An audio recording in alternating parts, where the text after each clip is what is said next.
Good afternoon. This is State Senator Dale Ryder, and you're joining me for this edition of the 2-Minute Drill on Friday, May 6th, right outside the chambers of the Illinois Senate. We're doing a little work on the Senate floor, but I've got just enough time, a couple minutes, to come out here, talk to you a little bit about a couple important issues that have transpired this week in the Illinois Senate.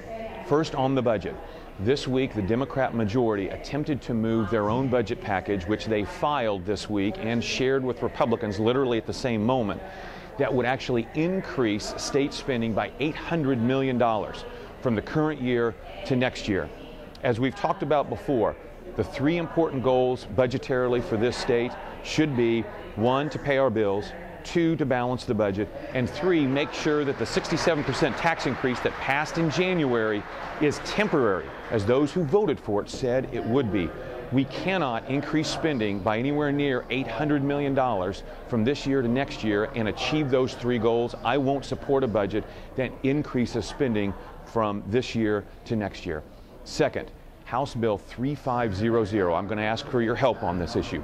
That legislation would, by law, prohibit the release of the names and addresses of the owners of firearm owners' identification cards. This issue came to light a couple months ago when Attorney General Lisa Madigan attempted to convince the state police to release those names to the public.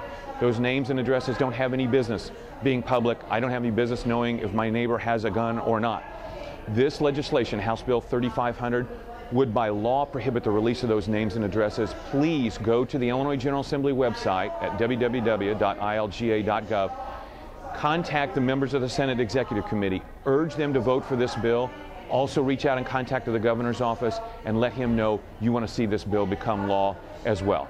Thank you. I've got to go back to work. Thank you again for joining me for another edition of the 2-Minute Drill. Have a great weekend.